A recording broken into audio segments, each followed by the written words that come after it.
नमस्कार, आपका स्वागत है। दोस्तों, एक स्त्री से ही उसके परिवार की खुशहाली जुड़ी हुई होती है और एक स्त्री के भाग्य से ही उसके परिवार की समृद्धि में वृद्धि होती है। एक गुणवती स्त्री अपने परिवार में सुख शांति लेकर आ सकती है और एक स्त्री ही अपने परिवार का भाग्योदय भी कर सकती है। इसके विपरीत इस बात को भी नजरअंदाज नहीं किया जा सकता कि एक स्त्री के अवगुण ही उसके परिवार की बर्बादी का कारण बन सकते हैं। आज की इस वीडियो में हम विवाहित महिलाओं के कुछ ऐसे गुणों के विषय में जानेंगे जिनसे उनके पति और परिवार का उत्कर्ष होता है और परिवार में सुख शांति और समृद्धि आती है। साथ ही हम उनके कुछ ऐसे दुर्गुणों के विषय में भी जानेंगे जिससे उनके परिवार की सारी खुशहाली और समृद्धि दरिद्रता में बदल जाती है और उनका परिवार सुखी और संपन्न होने की बजाय विनाश की कगार पर पहुंच जाता है। तो चलिए जान लेते हैं, पर उससे पहले अगर आपने चैनल को सब्सक्राइब नहीं किया है तो इसे सब्सक्राइब कर लीजिए।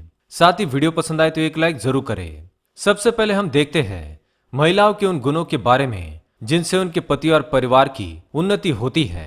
पहली बात, शास्त्रों के अनुसार जो महिलाएं गृह कार्य में दक्ष होती है, अपने पति और परिवार के हितों को सबसे अधिक प्राथमिकता देती है और हमेशा अपने परिवार का ध्यान रखती है, ऐसी महिलाएं किसी भी परिवार के लिए बहुत सारी खुशियां लेकर आती है। दूसरी बात, जो महिलाएं मृदुभाषी होती है, सभी से प्यार और अपनेपन से बात करती है, सोच समझकर बोलती है और जहां जरूरत हो वहीं पर अपनी वाणी का प्रयोग करती है, ऐसी महिलाएं अपने पति और परिवार का मान सम्मान बढ़ाने वाली होती है। क्योंकि कहा गया है, स्त्रियों की वाणी में मां सरस्वती का वास होता है और जो स्त्री अपने मन से कहती है वह आगे चलकर अवश्य ही सत्य हो जाता है।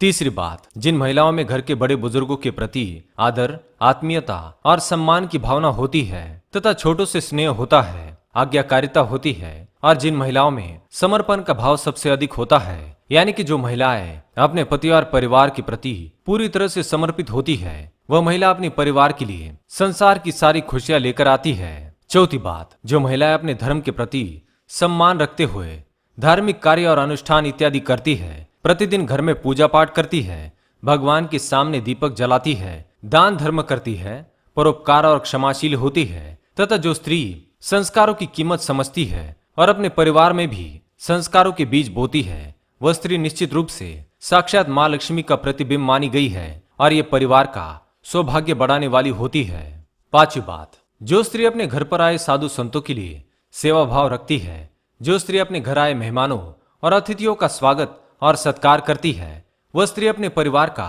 अवश्य ही कल्याण करती है। क्योंकि शास्त्रों में कहा गया है, अतिथि देवो भव, अर्थात अतिथि का वर्णन देवताओं के समान किया गया है, अतः इनका सम्मान करने वाली स्त्री घर में साक्षात देवताओं को ही आमंत्रण देती है। छठी बात, जो स्त्री कर्मठ होती है, आपातकाल के लिए व्यवस्था रखती है, धन का संचय करती है, विपत्ति में अपने परिवार का साथ देती है, व्यवहार कुशल, बुद्धिमान और समझदार होती है, निर्णय लेने की क्षमता रखती है, वह स्त्री अपने परिवार का गौरव होती है और ऐसा परिवार कभी अधोगति नहीं करता। सातवीं बात, जो स्त्री सदाचारी और पतिव्रता स्त्री है, वही पति की प्रिय होती है और अपने परिवार का मान सम्मान बढ़ाती है। तो ये थे वह गुण जो एक स्त्री में होने पर घर में सुख समृद्धि आती है। आइए आप जानते हैं स्त्रियों के अवगुणों के बारे में जो परिवार को बर्बाद कर देते हैं। पहली बात, जो स्त्री संस्कारहीन और अमर्यादित होती है, जिसकी कोई मर्यादा नहीं, वह स्त्री परिवार में दुर्भाग्य का कारण बनती है। दूसरी बात, आलसी,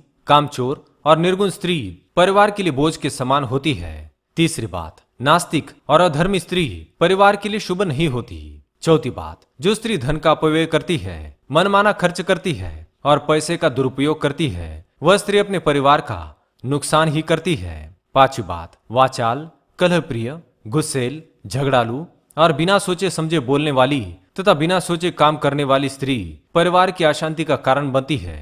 छठी बात, स्वार्थी और हमेशा अपना ही विचार करने वाली स्त्री परिवार का विनाश कर देती है। जिस स्त्री में अपने बच्चों के प्रति ममत्व का भाव नहीं है या जो स्त्री मात्र अपने ही बारे में सोचती है, खुद को सजने संवारने में पूरा समय बर्बाद करती है और अपने बच्चों की भलाई के लिए कोई भी उचित कार्य नहीं करती, वह स्त्री दुर्भाग्यशाली होती है। सातवीं बात, जो स्त्री घर के साधु संत और अतिथियों को अपमानित, नाराज और असंतुष्ट होकर निकाल देती है तथा जिस स्त्री के कारण घर में बड़े बुजुर्गों का अपमान होता है, उस स्त्री के घर में भी मां लक्ष्मी निवास नहीं करती। आठवीं बात, जो स्त्री चरित्रहीन और व्यभिचारिणी होती है तथा जिस स्त्री के आचरण से उसके पति और परिवार की जग हंसाई होती है, और परिवार के मान सम्मान में कमी आती है वह निश्चित रूप से परिवार के लिए अभिशाप के समान होती है। तो दोस्तों, ये थे स्त्रियों के कुछ ऐसे अवगुण जिनके कारण उनके परिवार का बहुत नुकसान होता है। यदि किसी स्त्री में ऐसे लक्षण दिखाई दे तो उसे तुरंत इन लक्षणों का त्याग करके माँ लक्ष्मी की पूजा करनी चाहिए। उम्मीद है यह जानकारी आपको अच्छी लगी होगी। वीडियो पसंद आए तो लाइक करें, कमेंट में जय माँ लक्ष्मी अवश्य लिखें, साथ ही चैनल को सब्सक्राइब करें। धन्यवाद।